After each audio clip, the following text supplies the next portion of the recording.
Et salut tout le monde, on se retrouve aujourd'hui pour la suite du cycle Barista. Aujourd'hui, on va essentiellement aborder quelques points de rappel sur le langage TypeScript et ses fonctionnalités. Le projet Barista utilise déjà le langage TypeScript. Toutefois, jusqu'ici, nous n'avons que très peu utilisé ce langage à bon escient. En effet, nous avons codé comme si nous étions sous JavaScript, et il est temps que cela cesse. Il est toutefois probable que vous ne soyez pas encore à l'aise avec TypeScript. Pourquoi l'utiliser? Quels avantages apporte-t-il? Comment l'utiliser? Vous aurez bientôt toutes les réponses à ces questions. Dans un premier temps, nous allons répondre à la question TypeScript, c'est quoi? TypeScript est un langage de programmation libre et open source, développé par Microsoft, qui a pour but d'améliorer et de sécuriser la production de code JavaScript. C'est un surensemble de JavaScript, c'est-à-dire que tout code JavaScript correct peut être utilisé avec TypeScript. Le code TypeScript est transpilé en JavaScript, pouvant ainsi être interprété par n'importe quel navigateur web ou moteur JavaScript. TypeScript permet également un typage statique optionnel des variables et des fonctions, la création de classes et d'interfaces, l'import de modules, tout en conservant l'approche non contraignante de JavaScript. Il supporte pleinement la spécification ECMAScript 6. Installer TypeScript. Même si TypeScript est déjà installé au sein du projet Barista, il est possible que vous souhaitiez l'utiliser en dehors de ce projet. Voici la marche à suivre afin de procéder à son installation. TypeScript n'est pas un langage directement disponible sur le système, il n'est pas non plus interprété directement au sein du navigateur, comme JavaScript. Pour l'utiliser, nous avons donc besoin de l'installer sur la machine. Et il existe deux façons d'installer TypeScript. En installant Visual Studio et le plugin TypeScript, ou en passant par le gestionnaire de paquets de Node.js, c'est-à-dire npm. La commande npm install TypeScript permet d'installer TypeScript au sein du projet courant, donc dans le dossier Node Module. Ou alors, on peut utiliser la méthode suivante qui permet d'installer TypeScript de façon globale sur la machine, en tapant la commande npm install-g TypeScript.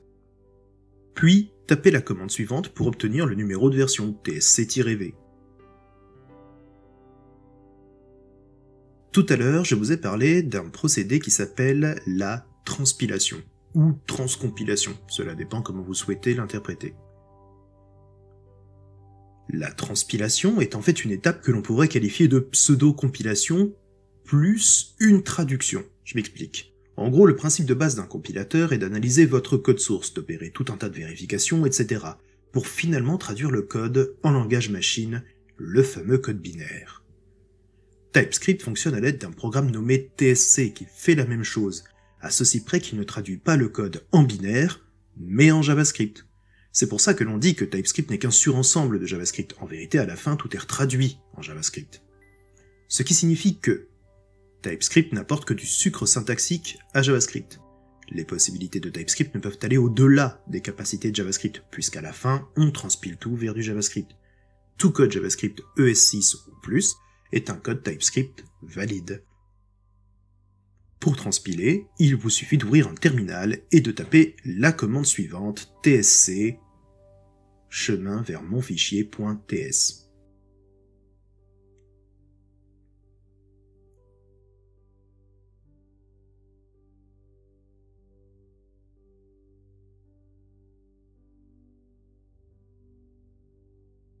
Maintenant que l'on a bien compris ce qu'est TypeScript, passons à la suite. Le typage de données.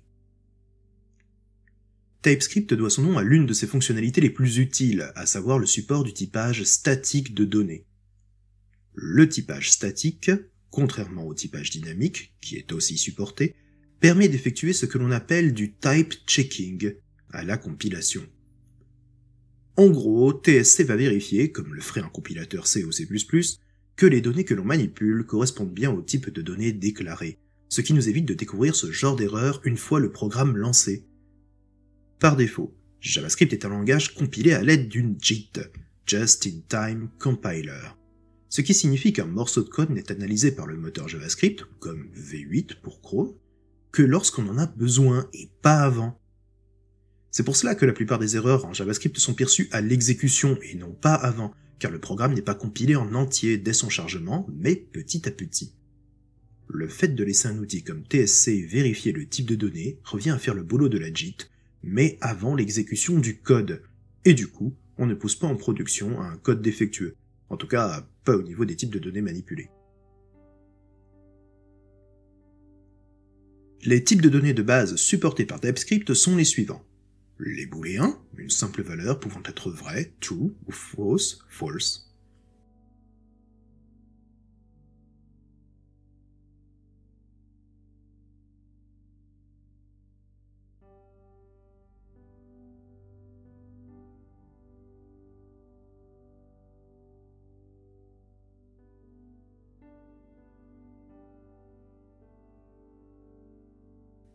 String, une chaîne de caractères, par exemple Hello World.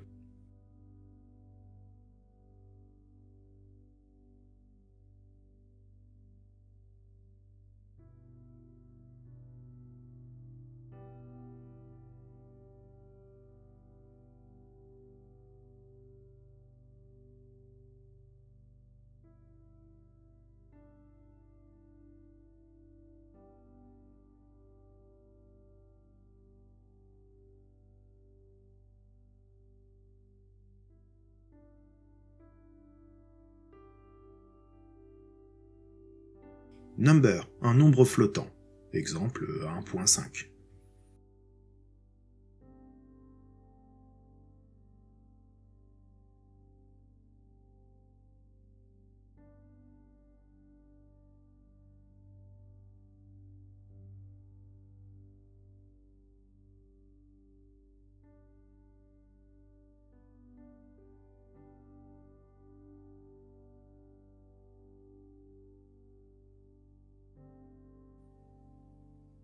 Any, un type désignant n'importe quel type de données, équivalent du type object en JavaScript.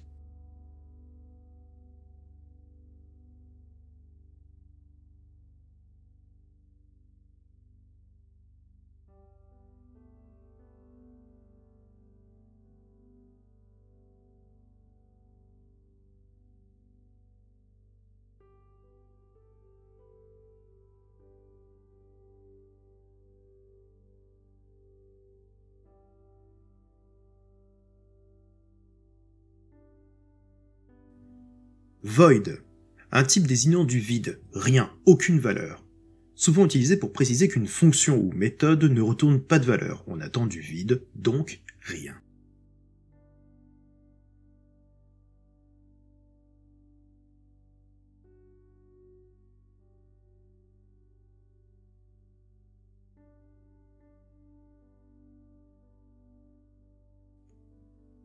Enum, c'est un type de données permettant de créer son propre type de données customisé avec un choix prédéfini dans les valeurs, par exemple pour une couleur ou pour des points cardinaux.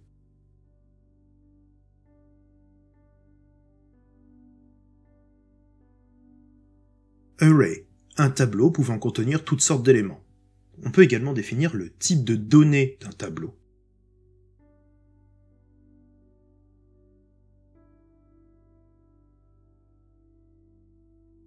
Null et undefined, ce sont l'équivalent des types null et undefined pour JavaScript.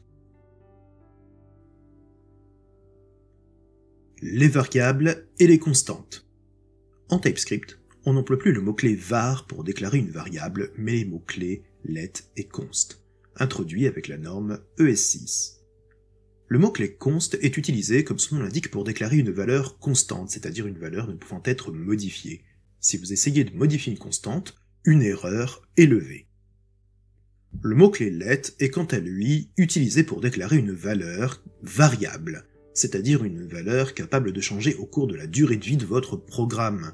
Contrairement à JavaScript, qui n'est pas typé, le TypeScript l'est, lui, comme son nom l'indique. Il est donc utile de préciser le type de données que l'on souhaite stocker au sein de la variable ou de la constante à l'aide de la syntaxe suivante. Par exemple, ici, je code la vitesse de la lumière sous forme d'une chaîne de caractères, car je précise la valeur et l'unité de mesure en même temps. La vitesse de la lumière étant une constante, je n'ai pas besoin de la modifier. Je déclare également une variable message qui va être modifiée par la suite. Si j'essaye de modifier la valeur de la constante, j'obtiens une erreur au sein de mon éditeur de code.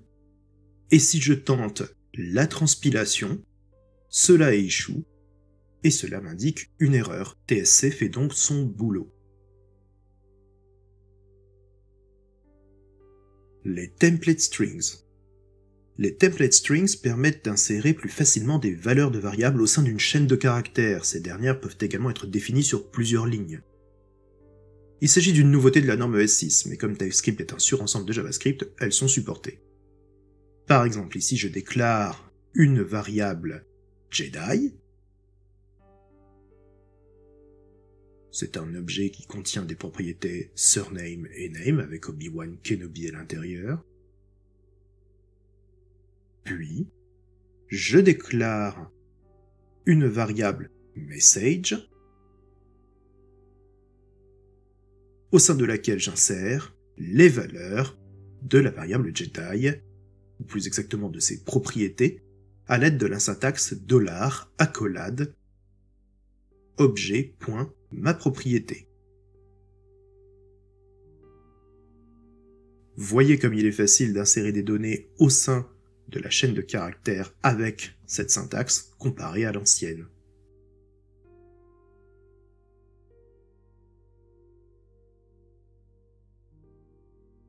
Les fonctions. En TypeScript comme en JavaScript, les fonctions sont incontournables. Il s'agit de blocs d'instructions répétables que l'on peut appeler, en type invoqué, autant de fois que nécessaire. Les fonctions TypeScript, contrairement aux fonctions JavaScript, précisent le type de données qu'elles renvoient, et si elles ne renvoient rien, alors le type de retour est void. Ici, je déclare une fonction sum qui prend deux paramètres, a et b, qui sont tous les deux des nombres, et qui retourne la somme de ces nombres. Je déclare également une fonction anonyme que je stocke au sein d'une constante que je nomme Anonymous. Cette constante est de type function. Le type de données function existe. On peut donc invoquer la fonction anonyme en invoquant Anonymous. C'est exactement la même chose que si on avait déclaré la fonction avec son nom. Les fonctions fléchées. En TypeScript comme en JavaScript, les fonctions fléchées sont supportées. Bien entendu, le typage des paramètres et de la donnée de retour est à ajouter au sein de la version TypeScript. Il est également possible de spécifier des valeurs par défaut aux paramètres. Les fonctions fléchées ont également l'avantage de préserver le contexte dans lequel elles sont déclarées. Les boucles. En TypeScript, les boucles fonctionnent exactement comme en JavaScript à ceci près que l'on précise le type de données. Les modules. À partir de S6, JavaScript introduit le concept de module, et bien entendu, ce concept est supporté en TypeScript. Les modules sont exécutés au sein de leur propre portée, et non pas au sein de la portée globale.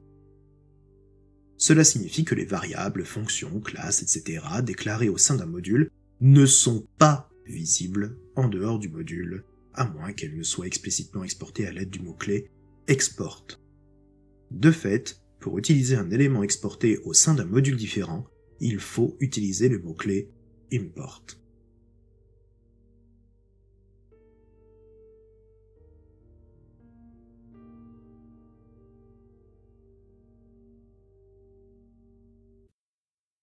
La programmation orientée objet. La programmation orientée objet est un style de programmation nous permettant de représenter des concepts informatiques sous forme d'objets. Pour conceptualiser un objet, nous avons besoin de plusieurs outils directement intégrés au langage. Il existe également plusieurs façons de coder objets. JavaScript est un langage orienté objet par prototypage, mais TypeScript, lui, émule le comportement d'un langage orienté objet par classe. Il est important de retenir qu'un objet possède plusieurs caractéristiques. Un objet possède des propriétés, c'est-à-dire des variables qui lui appartiennent en propre. La portée de ces propriétés peut être publique, protégée ou privée. Un objet possède également des méthodes. c'est-à-dire des fonctionnalités ou des fonctions qui lui appartiennent en propre. La portée de ces méthodes peut être publique, protégée ou privée. Dans un langage orienté objet par classe, un objet peut hériter d'un autre objet. Un objet peut prendre plusieurs formes et redéfinir ses propriétés héritées. Maintenant, voyons voir comment une classe peut hériter d'une autre classe en TypeScript. Et il ne s'agit ici que des caractéristiques minimum, c'est-à-dire celles qui définissent la base d'un langage orienté objet. On parle des principes d'encapsulation, d'héritage et de polymorphisme.